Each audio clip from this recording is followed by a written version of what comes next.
Hello, everyone. Happy New Year, and welcome to our 2025 market review and a look ahead at what markets might deliver in 2026. I'm Mike Blehar, one of the founding partners of Fort Pitt Capital Group. And I'm Ted Bovard, also a founding partner at Fort Pitt Capital Group. Thank you for joining us today. In a few minutes, you'll be hearing from two outstanding portfolio managers, our own Dan I, who continues to lead asset management here, and Jason Blackwell, who is a member of the Global Investment Committee from Focus Partners Wealth.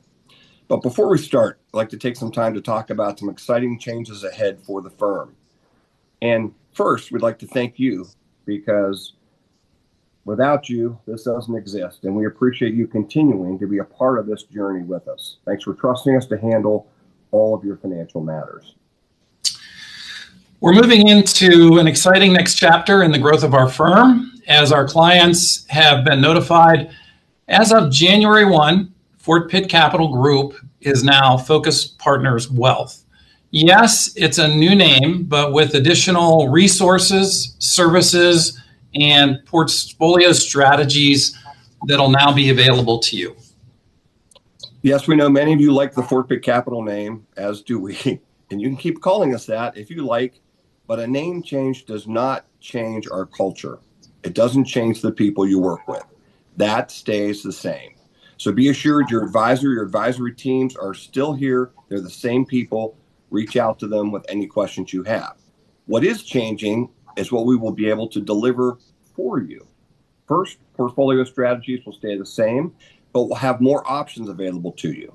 As your needs change, we'll also have a larger menu of planning and investment strategies to choose from to best serve you. So our planning capabilities are going to be enhanced. We now have in-house tax preparation professionals and trust and estates advisors. We will now be able to fully evaluate your insurance coverages, and that will be provided by insurance advice from a seasoned team.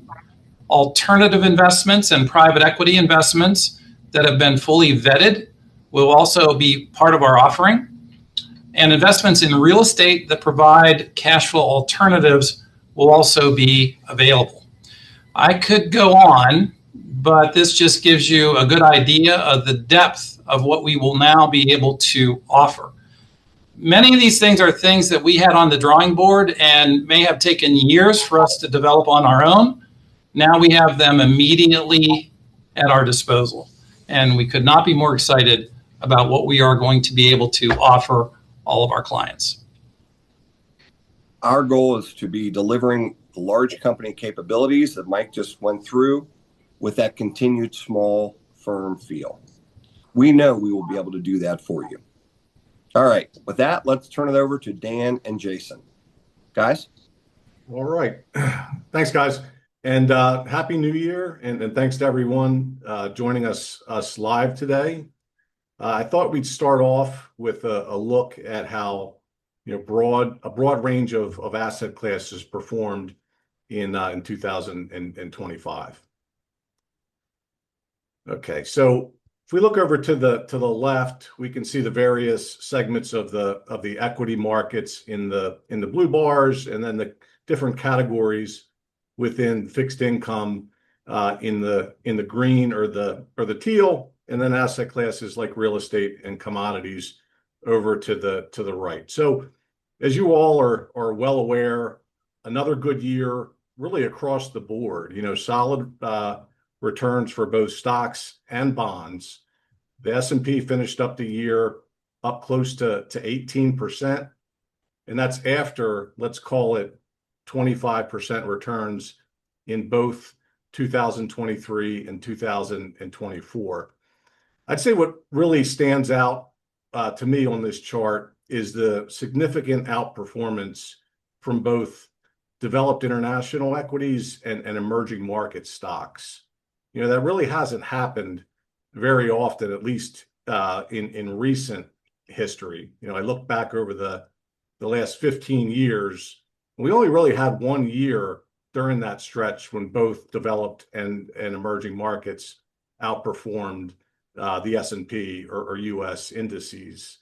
And just for curiosity, I kind of look back at annualized returns over that period, and the S&P has posted an extremely impressive 14% annualized return, while developed international stocks returned about 6.5%, and emerging markets only about 3%. So foreign stocks certainly had their well overdue day in the sun in 2025.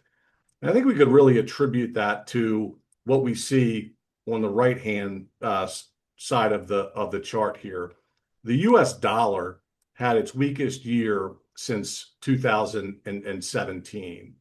And that really helps to boost or support international equity returns for U.S. investors.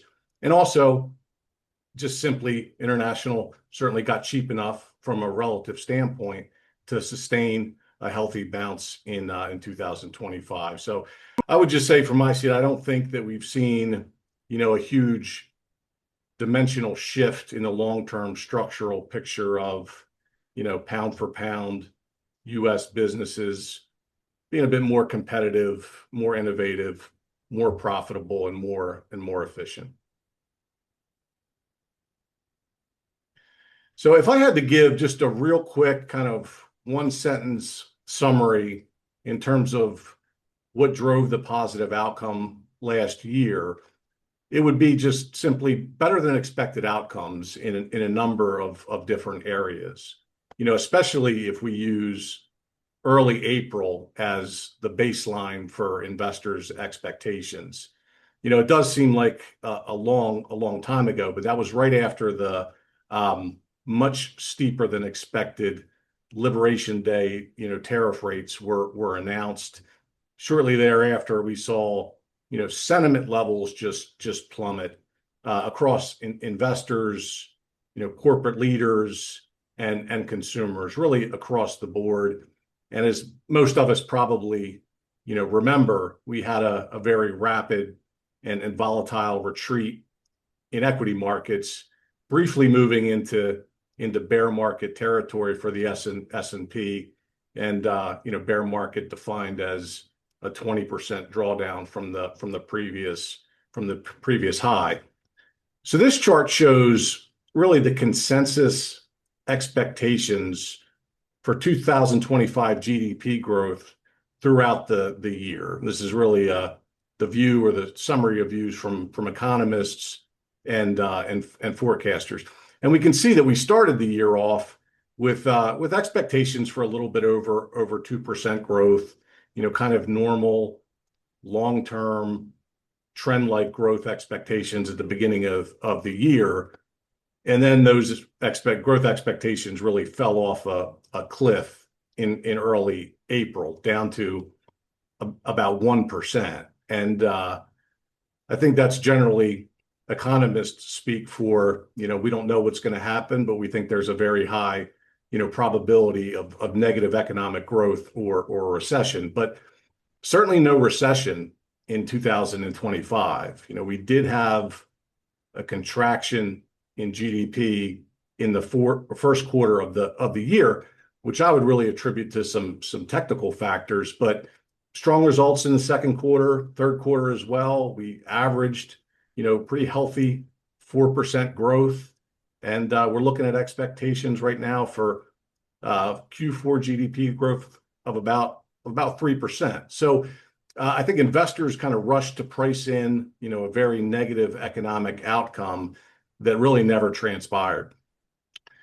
Okay, so I don't think it'd be, really a complete discussion on GDP or growth if we didn't look at some of the factors, driving those outcomes.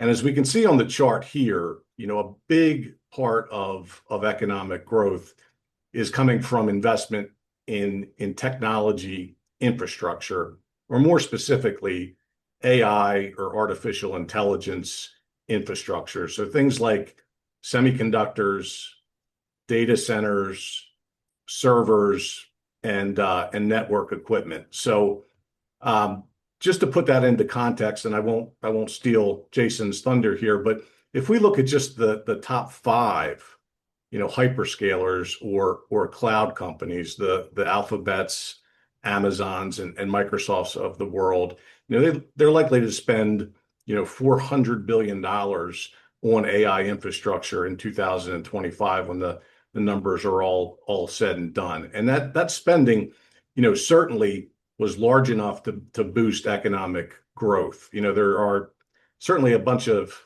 different estimates out there, but those really range from AI spending contributing to, let's call it 25% to 40% of GDP growth in the first half of the year. So that's certainly significant. And we probably wouldn't be sitting here today talking about, healthy, supportive 3 to 4% GDP growth rates if it wasn't for the massive amount of AI spending from the hyperscalers. Okay, so profit margins, not only held up well, but are hovering near all-time highs for the S&P 500 index in aggregate. Again, a much better than expected outcome compared to the, tariffs are going to collapse profit margins narrative that we were hearing, 8 or 9 months ago. I'd say, the rational counterpoint to my chart here would be, well, sure, that's the profit margin for the S&P 500 index, which is dominated by the mega cap technology stocks, but a lot of other sectors and companies are different story and are feeling much more pain. And I think there's certainly some validity to that statement.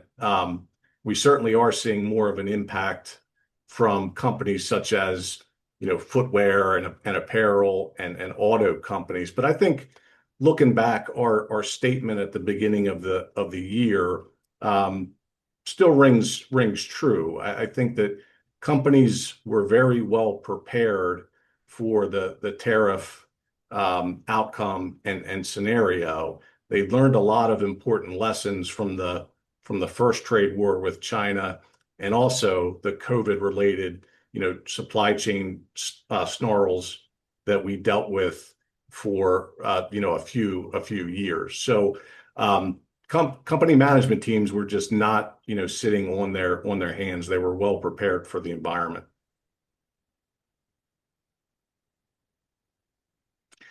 And then finally, I'd say inflation was really the big one. If we did see that tariff-driven spike in inflation, it would have pressured interest rates higher, pressured bond yields higher.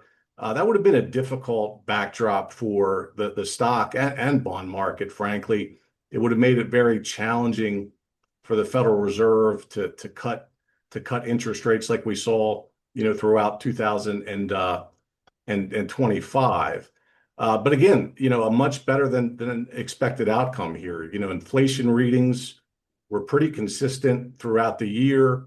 In fact, the most recent inflation report that we got for November showed headline inflation at 2.7%. So not quite back to the Federal Reserve's stated goal of 2%, but we actually a little bit lower than where we started the year. And I think what we're seeing there and what we expected to see throughout 2025 was that the largest contributor to the inflation calculation is shelter costs, and those are cooling off.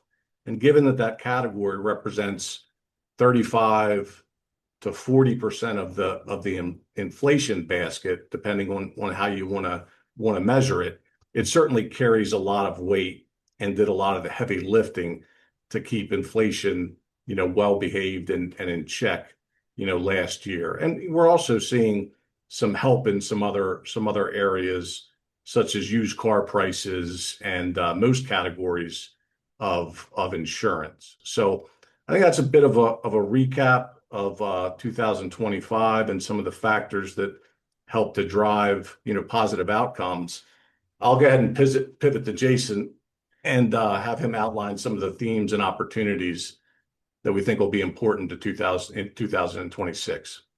Thanks, Dan, and thanks everyone for having me today. Just a little bit of background on me and why I've joined the call, and some of the resources that you now have access to from a Focus Partners perspective. I'm the Chief Investment Strategist for Focus Partners. In that role, I sit in the very privileged seat of being able to talk to our portfolio management teams across the firm, across asset classes, across client segments, and really distill out some of the best ideas, best thinking, deliver that out into forward-looking advice. You'll start to see more of the communications, be it blog posts or webinars or quarterly pieces, etc. The team highlighted that a little bit earlier with those focused insight emails. Encourage you to keep up with those. Before I get into how we're thinking about 2026, I want to mention we do have a Q&A feature set up. My remarks will probably go pretty fast. I live in Atlanta, but I talk like a New Englander. And so to the extent that you already have questions or you have questions along the way, we should have plenty of time to take those as we get to the end of the presentation. One of the themes that we're very focused in on, and I suspect a lot of our clients are very focused in on for 2026, is the impact of the midterms. Every 2 years we get to go through this process of rethinking what our government's going to look like for the next 2 years. In kind of full disclosure, this tends to be one of the more volatile years of a presidential term. When we break down presidential terms and think about first year in office, second year in office, third year in office, etc., that second year, that midterm year, we on average have seen a correction of about 19%. It tends to be where we get the bigger corrections on average. It also tends to be where we get the bigger relief rallies. And so we're going to hear a lot of debate over the next 12 months around taxes and spending, around tariffs and trade, around AI regulation and investment. The perils of putting a slide deck together a week in advance. We're going to hear about Venezuela, which didn't make it to print here. Our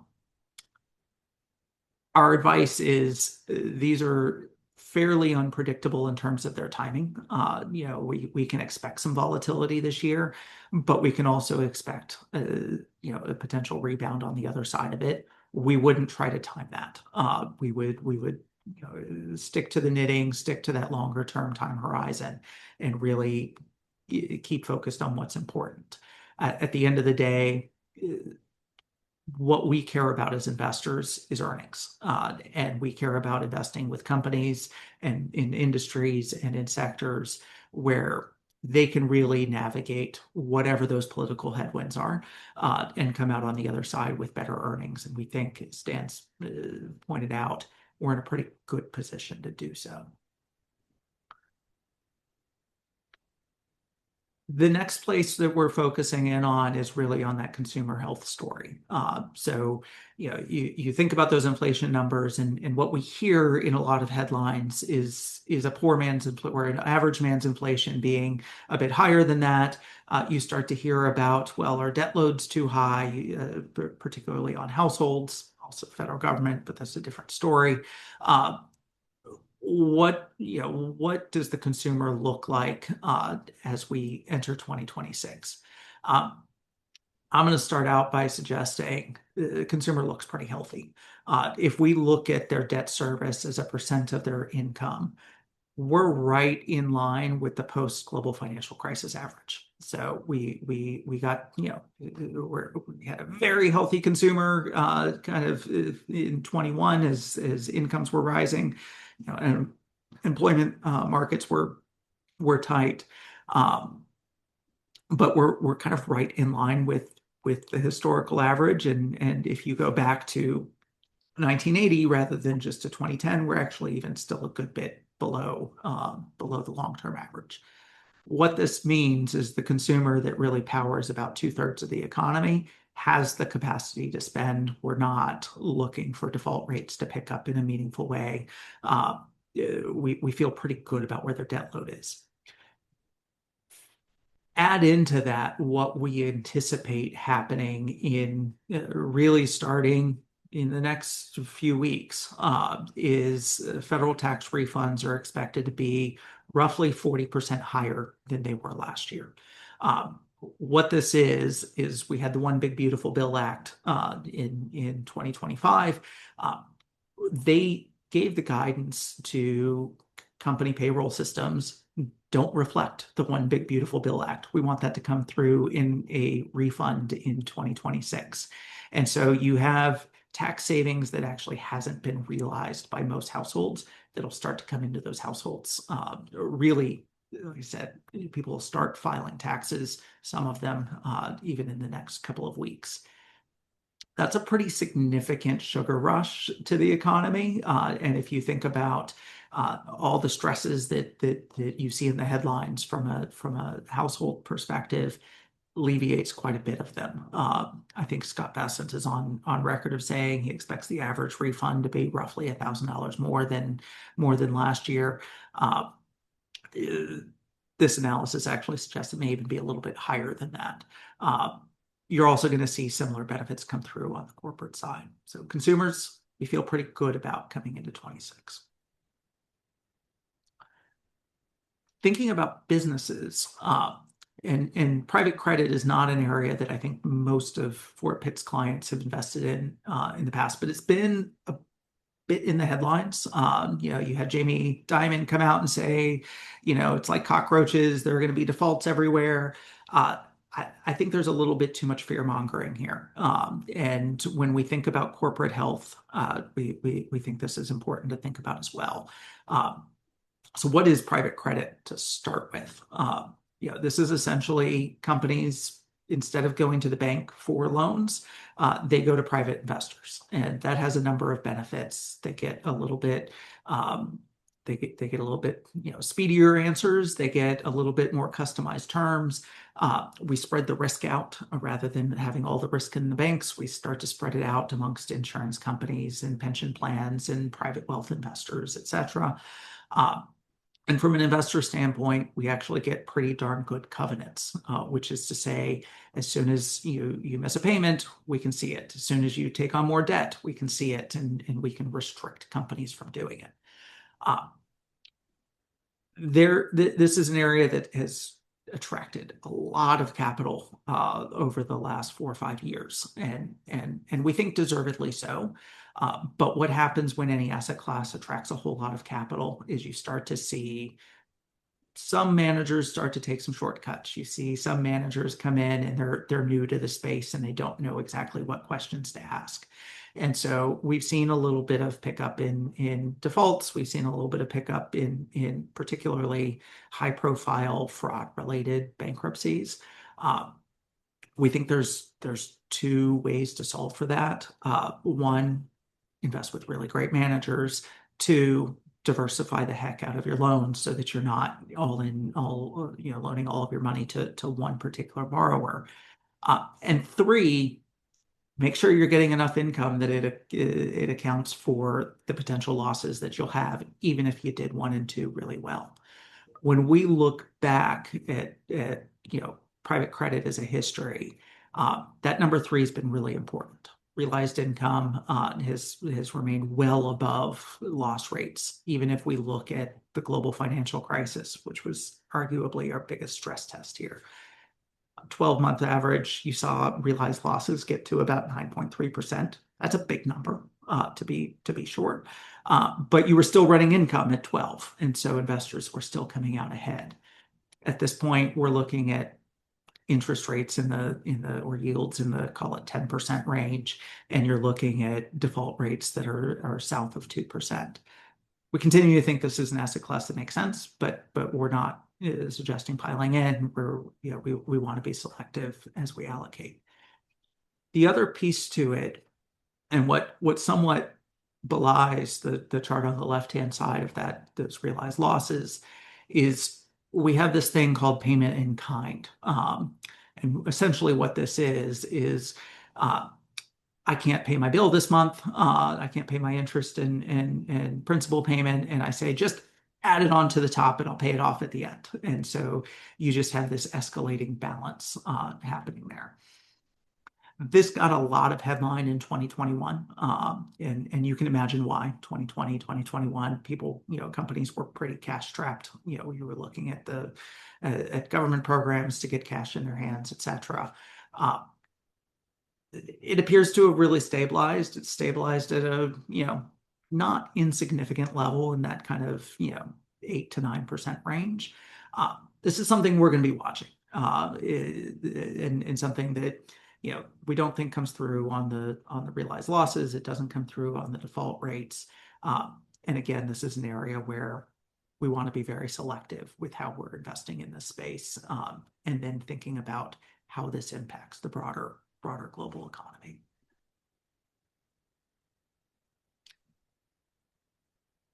The follow on what Dan was saying on artificial intelligence. This honestly is, we believe, the theme for 2026. It was the theme for 2025. It's the theme for 2026. It's hopefully the theme for many years to come. As Dan mentioned, last time we added these up, you got somewhere around $400 billion of AI CapEx spending by these hyperscalers. What we need to see in 26 for all of that to make sense. And you've had a lot of people get very nervous about where valuations are on the S&P, and particularly around these names. What we need to see is that go from the left-hand side of this page to the right-hand side of this page. We need to see it start to come through productivity growth. If you were scrolling through your Facebook feed over the last couple of weeks, at least mine was full of sultry Santa pictures of people uploading in their picture and having ChatGPT or whatever system, dress them as Santa with a lollipop and, put them in different locales and, fix the family photo where, somebody wasn't smiling right. We have to move beyond AI as a novelty, and we have to really start to see AI impact productivity growth. This right-hand side shows we've been in a bit of a productivity dearth for the last 10 years and really longer than that, where we're looking at the 10-year rolling average of U.S. productivity growth versus its average. We need to see that start to come through, and we think you start to see that in 26. One thing we'll be looking for, and it's just one of those kind of signposts. It's not the only signpost, but do we get actual robotics? Do we get an actual full self-driving vehicle?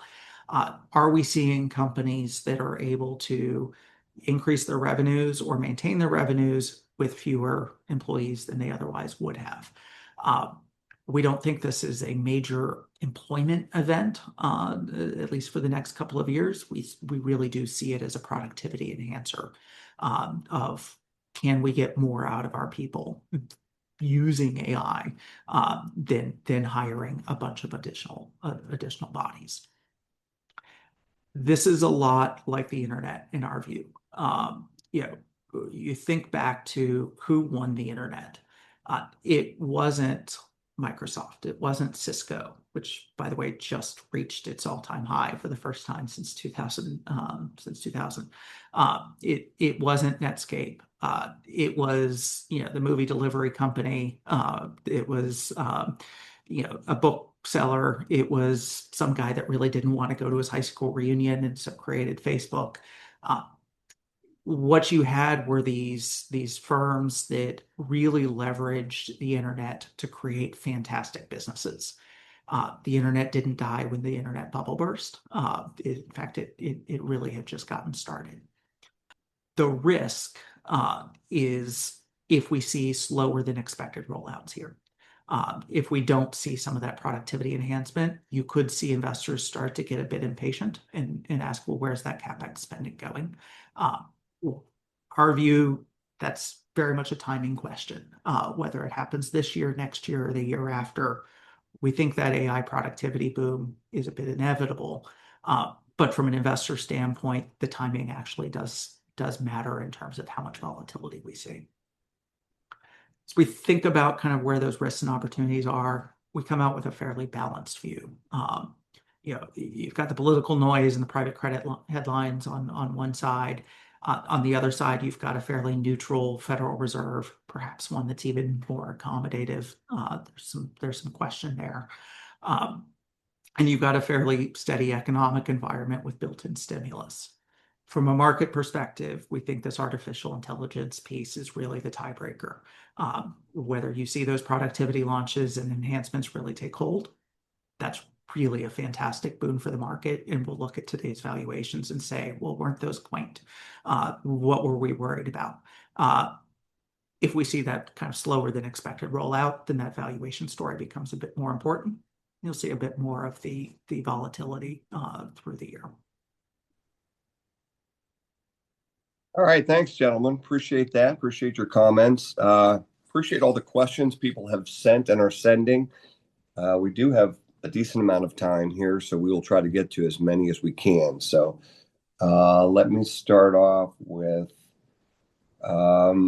actually, this one I think I'll take. It says, does this webinar replace our client appreciation dinner? So actually, no, it's hard to serve food through a virtual presentation like this, or drinks, which would be fascinating. But no, we're still gonna have the client appreciation dinners.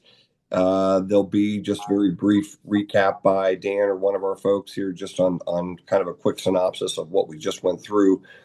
We thought this would be a better way to dig a little deeper into the weeds and get you a little more depth and breadth on what we think. But there'll still be a little bit of commentary and a lot more of the partying. So probably more setup for what I like. So that's great. So we're going to continue that. Let's see here. Okay.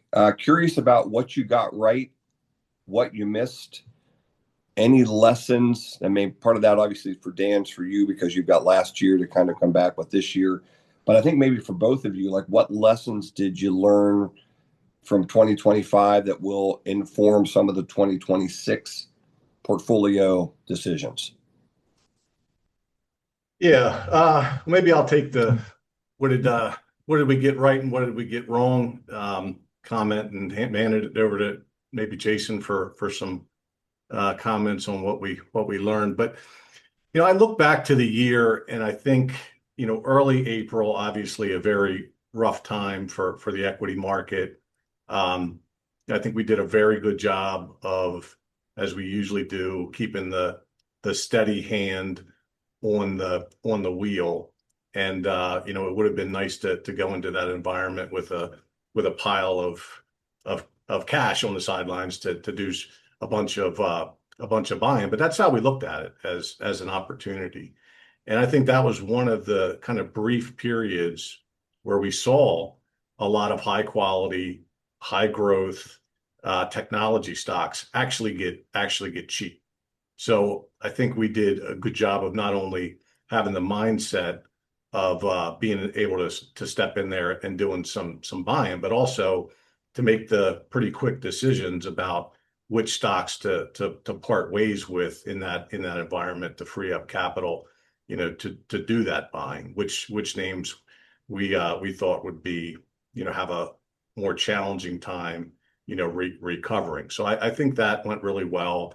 I also think that, a lot of a number of our AI plays or names that have a lot of leverage to that area of the market, got a bit ignored and overlooked in 2024. I think we did a good job of sticking with our strategy there, and a lot of those investments, really paid off for us well in 2025. In terms of the other side of the coin, what we missed or what we got wrong, I would say in portfolios where we do have the mandate to invest in international, we were certainly well underweight compared to a benchmark or a more globally diversified portfolio. And I think that has certainly paid off very well for us, if we extend the time horizon and look over the last 5, 10, or 15 years. And we think that there are real solid structural reasons for that. But as I mentioned, international ruled the day in 2025, and we didn't have enough exposure there. Yeah, and I'll probably pile on to the international discussion because I think everybody wanted a little more international last year, and we'd similarly be cautious in kind of projecting that forward. One thing that was not on my bingo card for 2025 was a significant rise in tariffs that led to a decline in the US dollar. And when you really kind of break that down and think about it structurally, when you're raising tariffs, that means more people need dollars to pay the US government the taxes. And so what you should see is actually a rising dollar in a tariff rise scenario. What we reflected on kind of afterwards is we thought back to, our kind of freshman year econ class for anybody that remembers back that far. And there's this thing called the Laffer curve where, you raise taxes and revenue goes up and goes up and goes up. And then on the other side, you get to the other side of the curve and all of a sudden revenue starts to go down. People stop working, they stop producing because it's not worth it if they're paying 90% taxes. They just don't do it. And I think the lesson was be careful when things are happening at extremes of taking your very logical argument and assuming it's going to happen. Because in our view, what happens, we got tariffs to the other side of the Laffer curve. And so that's where we saw some of that dollar decline. There was a whole lot of consternation about, is this the end of the US dollar, et cetera? And we never really bought into that. And I'd say we still don't really buy into it. But being careful of those extremes and taking everything to its logical conclusion, I think is helpful. The flip side is, one thing that I think we're especially mindful of is when you see cheap valuations in things like international. The only way those tend to correct themselves is when you see a catalyst associated with it. Like valuations don't just naturally correct and revert to their mean. And what I mean by that is, where Europe and parts of Asia really started to take off earlier this year was two things. One, AI was getting cheaper for them, and you could go back to DeepSeek and see kind of that's where international started to take off. And two, all of a sudden they needed to put more money into infrastructure and defense spending. And so you had this catalyst from an economic growth standpoint. Whether that persists out, we're a bit less sure. Okay, so that's great. You guys both talked about that on the miss side, because that's one of the other questions was with the decline of the dollar. And I think, Jason, you were just alluding to it. Are there opportunities in the international market where it makes sense to increase some allocation there, or have we kind of missed that as well? Let me throw in the global part of that. Given some of the global issues that are going on, the latest of which is Venezuela, does that change how you see that same international market developed or emerging? And, what's happening with the dollar if interest rates continue to go down? I think our view from an international standpoint is it's not an area of the world or an area of the market that we want to look at as a monolith. So it's not somewhere that we would necessarily go passive and just say we're going to own all the international companies, because there's a lot of junk out there. And so being really specific, seeing if we can get a little bit more of the technology exposure than what international as an index gives you, I think could be really interesting. If you can start to identify the firms that can really leverage AI, and even if they're not in a tech industry, they're in banking, they're in healthcare, they're in industrials, but they can start to leverage that, that's really interesting to us. And so I think our horizon's open, but we're not making a big call on all of international should go up in one fell swoop from here. Yeah, that's a good point, Jason. If I could just jump in there too, I think the valuation point is a really important one, but a bit nuanced as well. I mean, certainly if you compare the valuation of a developed international market index like EFA versus the S&P, international is certainly cheaper from a valuation standpoint. But I think kind of looking under the hood there's an important reason for that. Those international indices are heavily concentrated in areas like auto manufacturers, banks, materials and chemical companies. Those sectors are cheap in the US as well, right? The expensive part of our market of the S&P 500 is the high growth technology stocks that trade at 30 times earnings. So I think the real question is, do they deserve to trade at 30 times earnings? And based on their growth profile, they probably do. Okay, sounds good. One of the other things that did really well in 2025 was gold and silver. Any thoughts on what you guys think about both of those commodities, precious metals, as we move forward for the next 1 to 2 to 3 years?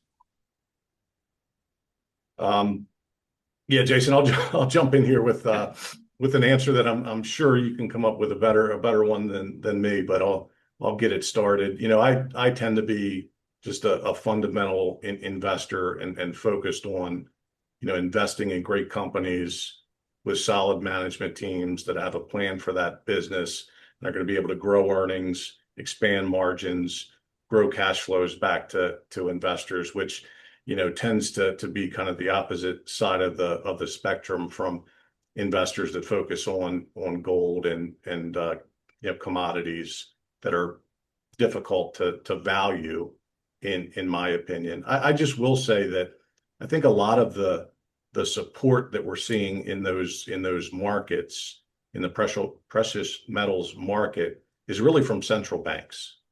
And I think a lot of that has to do with the decision that was made to freeze Russia's assets at central banks. And I think that sends the message to other central banks that if you cross the line, or if there's something that isn't palatable from a geopolitical standpoint, and you have your paper money with other central banks, it may not be yours when you need it the most. And I think that's kind of been the catalyst for central banks making the decision to invest heavily in precious metals that they can store in their vaults within their borders. I'd agree with everything Dan said. And I'm going to particularly anchor to the last part on the thinking about equities.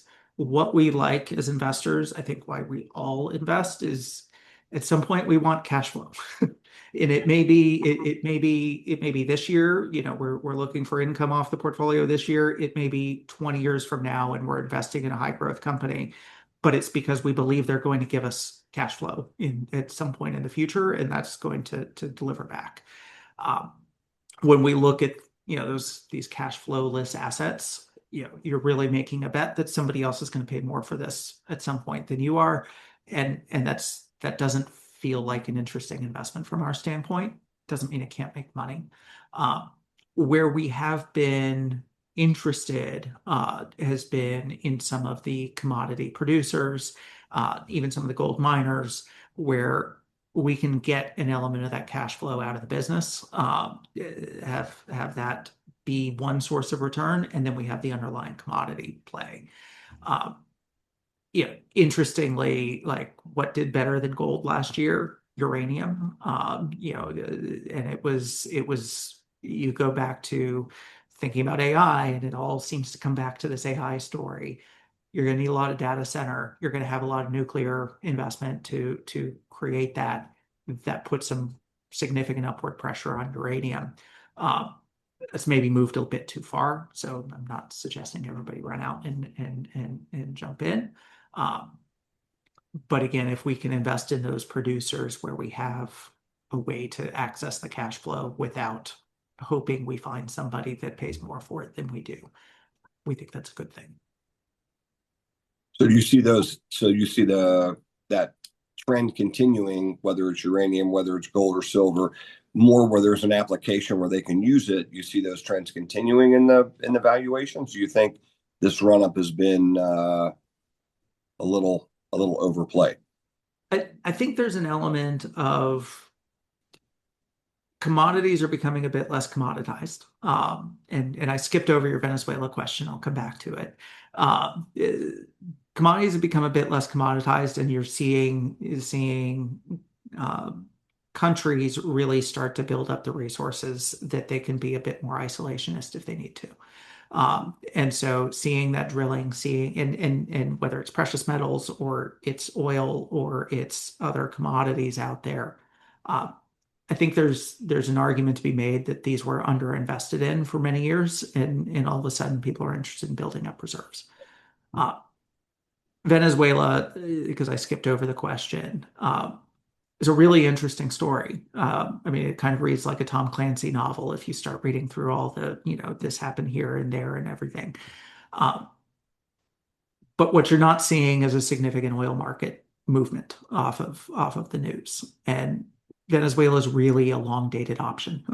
If you think about, on one hand, it is the largest holder of proven reserves. It holds 19% of the global proven reserves of oil. On the other hand, it has 3 oil rigs operational right now, and it produces about 1% of the world's oil. There's a lot of investment that needs to happen there in order to pull that out of the ground. Whether that's a proxy fight between us and China as to who can secure 19% of the world's global oil reserves, I'll leave that for a geopolitical analyst to figure out. But from our standpoint, it's a pretty long dated option. We don't see it having a near term impact on the markets. Okay. You both talked about interest rates and the Federal Reserve. What's your expectation on rate cuts and kind of the effect that'll have on kind of the short, maybe the less than 5-year, the 10-year, and the 30-year Treasury yields? Yeah, I'll jump in on that one, Ted. I think a couple of factors. We have seen a pretty observable, weakening in the labor market, and I think that's given the Federal Reserve, plenty of cover to move forward with their cuts this year. And I think we also have, back to the inflation front. We think that we're going to continue to see, a bit of a rollover or continued cooling in shelter prices. And when I say shelter prices, I mean rents and owner's equivalent rent, what a homeowner could rent their house out for, what they believe they could. That peaked out at about, over 8% back in 2021, 2022. And now it's below 3%. And we think that there's some cooling there that we can continue to see. So if we do have, kind of continued softness in the labor market and, cooperation on the inflation front, I think it sets up pretty well for the Fed to be able to cut, a couple more times in 2026. I think the real question is, what you mentioned. Well, how does that affect the 10-year, right? I mean, that's really what equity markets care about. That's what mortgages are priced off of.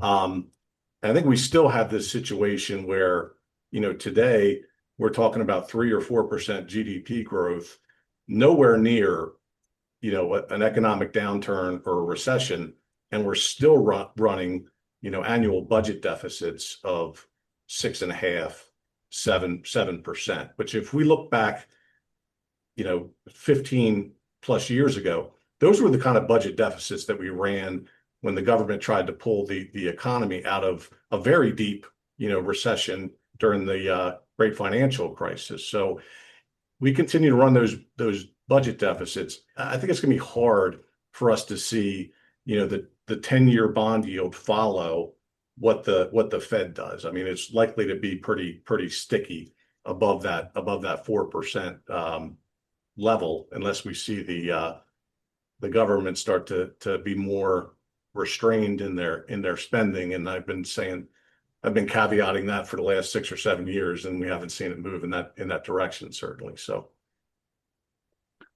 yeah, I think from our perspective,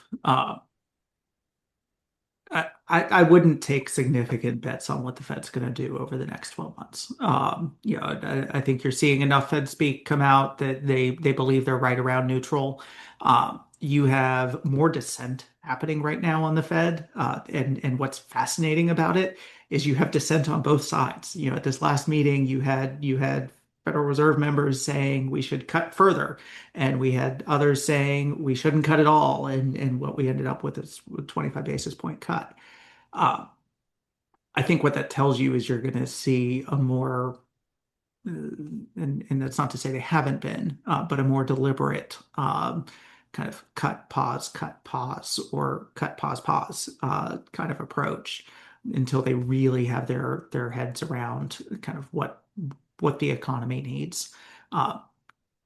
Again, to Dan's point, if we're running at 3 to 4% economic growth, there's actually not a whole lot of argument we need to be at real low interest rates, and the Fed probably wants to save those bullets for when they need them. One of the worst things to happen to investors, I mean, it's one of the greatest things to happen to investors, but one of the worst things to happen to particularly income-oriented investors over the last 15 years was a zero interest rate policy that forced them into equities because they couldn't get any return out of the fixed income side. And so I don't know that we're actually hoping for that. I think kind of this neutral area we think actually works out well for the economy broadly and is a bit more healthy. Yeah, and I think we also need to kind of keep our eyes on leadership changes at the Fed in 2026. And to Jason's point about an outcome that nobody wants, we certainly don't want to see a political Fed. So I think that's something to keep our eyes on. Okay, great. There were a couple other questions. Really appreciate the questions people sent in. The couple that are left are more specific, more individual requests. So what I'll ask you to do for the folks who sent those is to maybe reach out to your advisor here, or if there's another question that you have, please reach out to them. We can forward it on to Dan or Jason if it's more specific for those guys, but we really appreciate all the questions that you just submitted. Jason, Dan, thank you. Really appreciate your wisdom here, and we'll look to see what you get right and what you get wrong. We really appreciate everyone attending the webinar. We hope it was entertaining and informative, and please be on the lookout for the new monthly newsletter. And we hope everybody has a fantastic, healthy, and prosperous new year. Thanks again for attending.